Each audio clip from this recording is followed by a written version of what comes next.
अस्सलामुअलैकुम, welcome to HTML class. अब तक हमने जितनी भी क्लासेस पढ़ी हैं इनमें सबसे अहम क्लास वो आज की ही है और आज की क्लास में हम बात करने जा रहे हैं मेटा टैग के ऊपर। लेकिन इससे पहले कि हम अपनी बात का आगाज़ करें, डिस्क्रिप्शन में मौजूद लिंक से आप पहले वाले लेक्चर्स को एक बार ज़रूर रिवाइज़ कर लें ताकि इस लेक्चर और इसमें इस्तेमाल होने वाले मेटा टैग की बआसानी आपको समझ आ सके।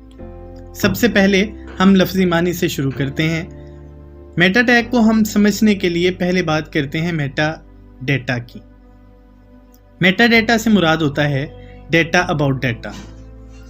मेटा डेटा का ताल्लुक ये समझने के लिए है कि इस वेब पेज में क्या डेटा है और इसे किस तरह सर्च किया जा सकता है। इस वेब पेज में हमें क्या चीज़ें मिल सकती हैं, ये वेब पेज किस चीज़ के मुतल्लिक है, ये सारी की सारी इंफॉर्मेशन मेटा डेटा से मुतल्लिक होती है और metadata basically meta tag ही के लिए इस्तेमाल किए जाते हैं। मेटा टैग को डिस्कस करने से पहले चंद बातें वो आपको ज़हन नशीन कर लेनी चाहिए। Number 1, meta elements can be used to include name or value pairs describing properties of the HTML document. Number 2, does not have a closing tag but it carries information within its attributes. Number 3, one or more meta tags can be included. And number 4, does not impact physical appearance of the document. ये चार चीज़ें जो मैंने आपके सामने जिक्र की हैं, स्लाइड के ऊपर भी आपको नज़र आ रही हैं, ये चारों चीज़ें मेटा टैग को इस्तेमाल करने से पहले आपके जहन में होनी चाहिए। अब मैं इन चारों चीज़ों की वजाहत आपके सामने करता हूँ। मेटा टैग को हमेशा और बुनियादी तौर पे हेड सेक्शन ही के अंदर इस्तेमाल किया जाता है और इसके ज़रिए से आम तौर पे हम character set, page description, keywords, author of the document और व्यू पॉइंट सेटिंग्स को स्पेसिफाई करने के लिए हम इनको आमतौर पे इस्तेमाल करते हैं। हम इन्हें नेम और वैल्यू या बाजुका दोनों के पेयर्स के तौर पे भी HTML में हेड सेक्शन में इस्तेमाल कर सकते हैं। जब हम इसकी प्रैक्टिकल इम्प्लीमेंटेशन करेंगे तो वहाँ पे आपको इस चीज़ की बआसानी समझ आ सकेगी। इसके बाद दूसरे नंबर पे हमने बात की थी कि इसमें क्लोजिंग टैग नहीं होता। हमने एक ही टैग के अंदर मुकम्मल इंफॉर्मेशन को नेम और वैल्यू के साथ स्पेसिफाई करना होता है। इसमें मैंने बताया था कि हम एक या एक से ज़्यादा टैग्स को हेड सेक्शन के अंदर इस्तेमाल कर सकते हैं ऑन द रिक्वायरमेंट। हम जब इसकी एग्जांपल करेंगे तो इस चीज़ को बेहतर तौर पे समझ सकेंगे। और आखिरी चीज़, इसका फिज़िकल अपीयरेंस के ऊपर कोई भी असर नहीं पड़ता। So meta tags basically behind the screen अपना रोल प्ले करते हैं। मेटा डेटा आमतौर पे पेज पे नज़र नहीं आते, लेकिन ये किसी भी मशीन जैसे कंप्यूटर, लैपटॉप, मोबाइल या इस तरह की जितनी भी डिवाइसेस हैं, इन टैग्स का तज्जिया करके इनको समझ सकती हैं। अब हम देखते हैं किस तरह हेड सेक्शन में मेटा टैग अपना काम सरअंजाम देते हैं। तो चलते हैं इसकी प्रैक्टिकल एग्जाम्पल की तरफ ताकि हमें इन चीज़ों की आसानी से समझ आ सके। हम सबसे पहले नोटपैड की फ़ाइल को ओपन करते हैं। उसके बाद हमने यहाँ पे सबसे पहले नंबर पे लिखा HTML टैग, उसके बाद हमने लिखा हेड टैग, फिर हमने टाइटल टैग के अंदर लिखा माय पेज।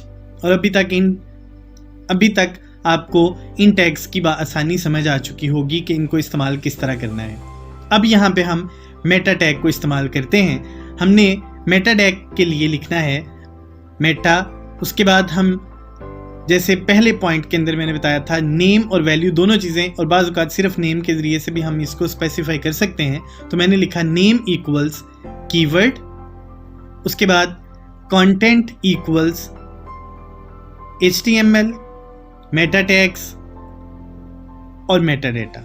यहाँ पे मैंने कंटेंट के अंदर मेटा टैग्स को इस्तेमाल किया हुआ है। कीवर्ड की अगर मैं बात करूं तो keyword basically search engine optimisation के लिए इस्तेमाल होता है। मतलब सर्च इंजन में जो इंफॉर्मेशन जो ये लिखे हुए हैं इनमें से कोई वर्ड अगर सर्च इंजन पे सर्च होगा तो आपका जो वेब पेज है वो सबसे पहले नंबर पे डिस्प्ले होगा।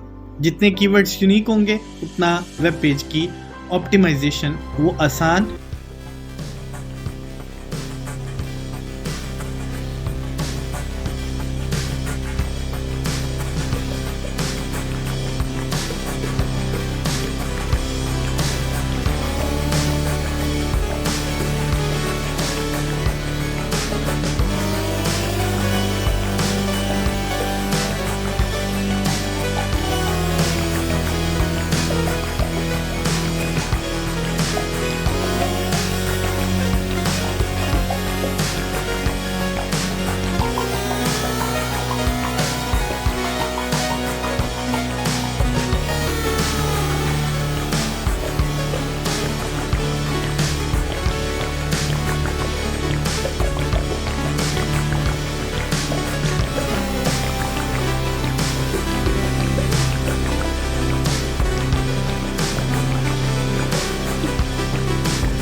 ये 3 टैग्स हमने इस्तेमाल किए हैं। इसके बाद आखिरी टैग जो मैं मेटा टैग के तौर पे इस्तेमाल करता हूँ वो है Meta name equals author.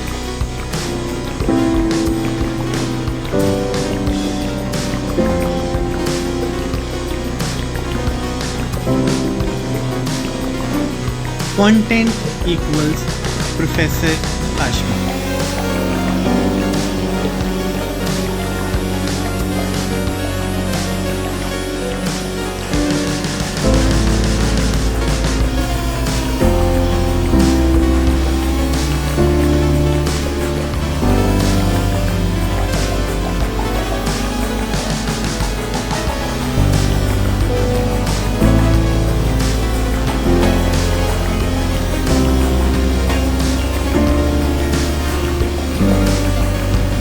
Specify कर दी 5।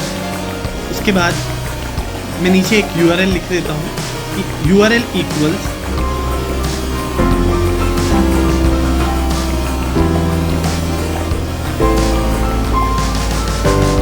www.youtube.com/csclassroom।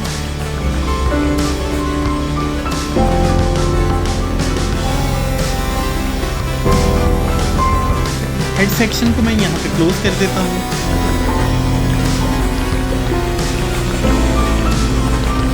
अब मैं बॉडी सेक्शन के अंदर लिखता हूँ H2 this is Meta tag.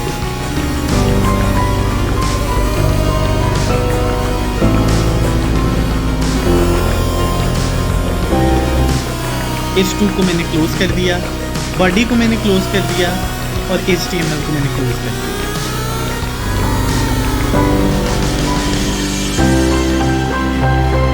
अब जब मैं इस पेज को आप लोगों को आउटपुट के तौर पे स्क्रीन के ऊपर दिखाता हूँ तो आप बआसानी देख सकते हैं कि यहाँ पे जो चीज़ आपको नज़र आ रही है वो सिर्फ H2 टैग के अंदर जो लिखा हुआ है दिस इज मेटा टैग, सिर्फ आपको ये नज़र आ रहा है, बाकी चीज़ें आपको नज़र नहीं आ रही। और 5 सेकंड के बाद ऑटोमेटिकली जो हमारा वेब पेज है जिस पे दिस इज मेटा टैग लिखा हुआ है ये रीडायरेक्ट कर जाता है, रिफ्रेश हो जाता है और जो नया वेब पेज हमें यहाँ पे डिस्प्ले हो रहा है वो YouTube का पेज है। ये चीज़ मेटा टैग के ज़रिए से हम परफॉर्म कर सकते हैं। ऊपर वाले जो मेटा टैग्स की मैंने शुरू में बात की थी कि वो फ्रंट पैन पे नज़र नहीं आएंगे या फ्रंट पैनल पे नज़र नहीं आएंगे, ये बिहाइंड द स्क्रीन अपना रोल प्ले करते हैं।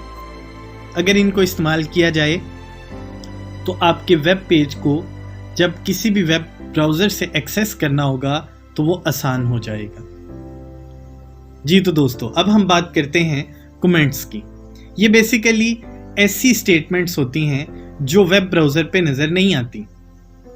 यानी अगर आप अपने HTML पेज या डॉक्यूमेंट के ऊपर कमेंट लिखते हैं, चाहे वो हेड सेक्शन में हो या बॉडी सेक्शन में हो, तो ये हरगिज़ भी आउटपुट में आपको डिस्प्ले नहीं होंगे। अब हम देखते हैं कि इसकी क्या वजह है। बुनियादी तौर पे इसकी वजह ये है कि कमेंट्स का काम होता है प्रोग्रामर को इन्फॉर्म करना कि यहाँ पे ये काम हुआ है। मैं इसकी मिसाल से आपको समझाता हूँ।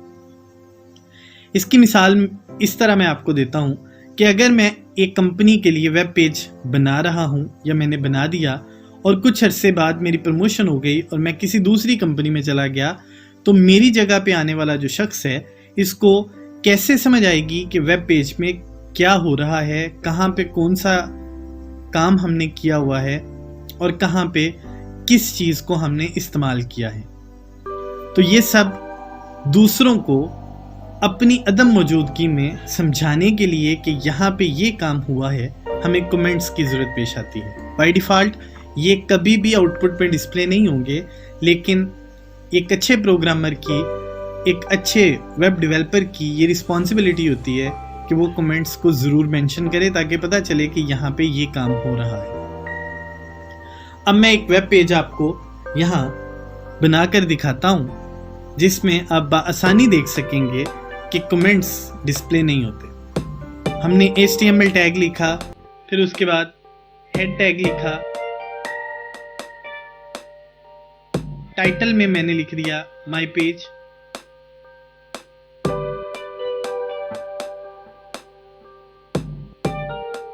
उसके बाद हेड सेक्शन को मैंने क्लोज कर दिया,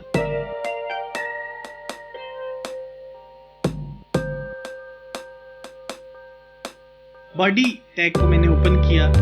अब कमेंट लिखने का असूल ये है कि हमने एंगल ब्रैकेट लिखने के बाद साइन ऑफ एक्सक्लेमेशन लिखना होता है और उसके बाद 2 डैशेस लगानी होती है। इसके बाद हम कमेंट लिखते हैं, जो भी हमने कमेंट लिखना है, लाइक मैंने लिखा दिस इज कमेंट।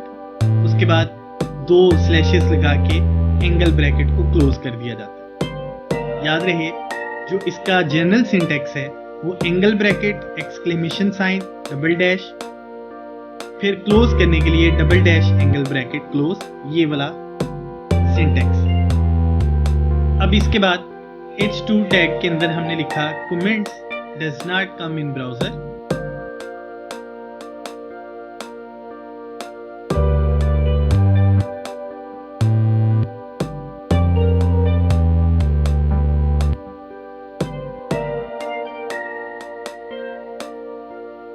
और H2 टैग को हमने क्लोज कर दिया, बॉडी टैग को क्लोज किया और HTML को क्लोज करने के बाद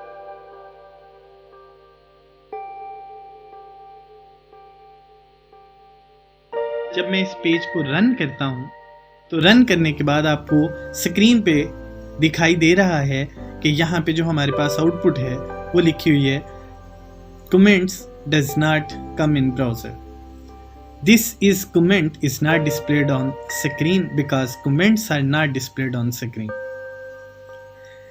जी तो दोस्तों, अब हम एक और टैग की बात करते हैं जिसके साथ हम बेहतर तौर पे अपने वेब पेजेस को डिज़ाइन कर सकते हैं। मैं बात कर रहा हूँ इमेजेस टैग की।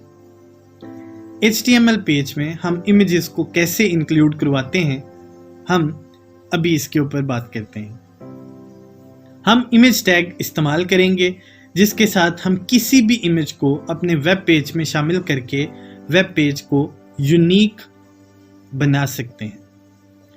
इमेज के टैग को इस्तेमाल करने से पहले 2 अहम तरीन बातें आपने जहन में रखनी है। नंबर 1, जिस फोल्डर में आपने HTML पेज बनाना है, इमेज भी उसी फोल्डर में आपको रखने चाहिए। और अगर आप ऐसा नहीं करते तो फिर इमेज का मुकम्मल पाथ वो आपने वेब पेज में इंक्लूड करवाना होता है। मुकम्मल पाथ कहाँ से हासिल किया जाता है? आप इमेज के ऊपर राइट क्लिक करके प्रॉपर्टीज़ में जाएंगे और प्रॉपर्टीज़ में जाने के बाद आपको मुकम्मल वहाँ पे एक पाथ लिखा हुआ नज़र आएगा। आप उसको कॉपी करके अपने वेब पेज में इंक्लूड करवाएंगे तो आप इमेज को वहाँ पे डिस्प्ले करवा सकते हैं। बट पहले वाला जो काम है, पहले वाली जो प्रैक्टिस है वो ज़्यादा बेहतर है। अब हम इसका इस्तेमाल प्रैक्टिकली देखते हैं। हमने सबसे पहले HTML टैग लिखा, फिर उसके बाद हेड टैग लिखा, फिर उसके बाद हमने बात की, फिर अब उसके बाद हमने लिखा टाइटल, उसमें माय पेज टाइटल को क्लोज कर दिया, हेड सेक्शन को क्लोज किया, बॉडी सेक्शन को ऑन किया। अब इसके बाद हमने इमेज टैग लिखना है, तो उसका जनरल सिंटैक्स क्या है, हम लिखते हैं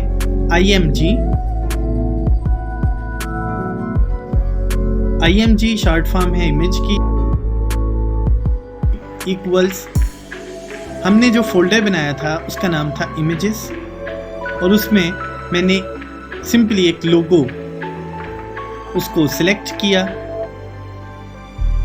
अब उसके बाद स्पेस देने के बाद मैंने लिखा आल्ट, बेसिकली ये अल्टरनेट के तौर पे काम करता है।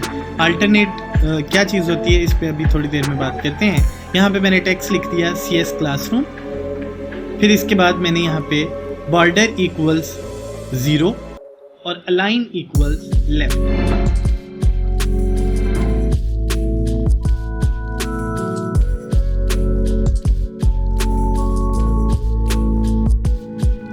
इमेज टैग को मैंने क्लोज कर दिया। क्लोज करने के लिए अलहदा से आपको कोई भी टैग इस्तेमाल करने की ज़रूरत नहीं है। जैसे हमने HR टैग को, ब्रेक टैग को इस्तेमाल किया था, मेटा टैग को इस्तेमाल किया था, सेम उसी फिनोमेना के ऊपर हम इसको भी क्लोज करते हैं। इसके बाद बॉडी को क्लोज किया और HTML को क्लोज कर दिया। अब हम बात करते हैं यहाँ पे आल्ट की, जो हमने थोड़ी देर में पहले पढ़ा था। आल्ट तब लिखा जाता है जब आमतौर पे इंटरनेट कनेक्टिविटी में किसी वजह से अगर कोई प्रॉब्लम आ जाती है और इमेज लोड नहीं हो रहा, तो आल्ट में जो टेक्स्ट लिखा होता है वो इमेज की जगह पे डिस्प्ले हो जाता है।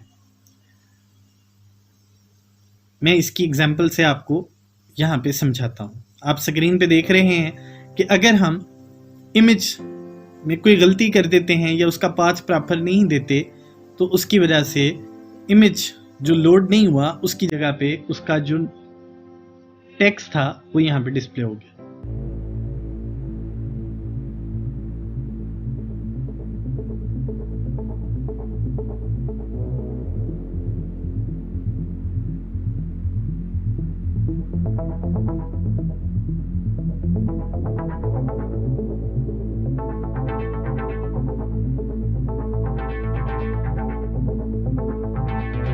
हम इमेज में हाइट और विड्थ को अपनी मर्जी से डिफाइन कर सकते हैं। मैं इसकी एग्जांपल भी आपको दिखाता हूँ। आपने जहाँ पे अलाइन इक्वल्स लेफ्ट लिखा है, यहाँ पे स्पेस देने के बाद आप हाइट इक्वल्स 50 और विड्थ इक्वल्स 50 ये रखने के बाद जब आप वेब पेज को सेव करते हैं और इसको रीरन करते हैं, तो आप देख सकते हैं कि हमारे पास जो पिक्चर पहले थी उसका जो साइज था वो अब रिस्ट्रिक्ट हो चुका है।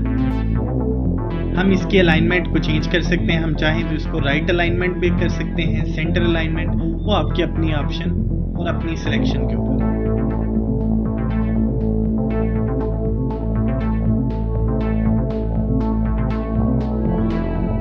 उम्मीद है आपने आज जिन टैग्स को सीखा है, आप इस पे बेहतर तौर पे काम करके अपना एक बेहतरीन वेब पेज बना लेंगे। अपना वेब पेज बनाकर मुझे लाजमी तौर पे ईमेल के ज़रिए से भेजा करें। ईमेल आपको डिस्क्रिप्शन में नज़र आ रही है, वहाँ आप बआसानी अपने वेब पेज को मुझ तक पहुँचा सकते हैं, ताकि मैं देख सकूँ कि आपने अभी तक कितनी प्रैक्टिस की। इस उम्मीद के साथ कि आप इस कोर्स से ना सिर्फ खुद बल्कि अपने दोस्तों को भी आगाह और मुस्तफ़ीद करेंगे। आज के लिए इजाज़त चाहूँगा। अपना बहुत ख्याल रखिएगा। अल्लाह ने के बाद।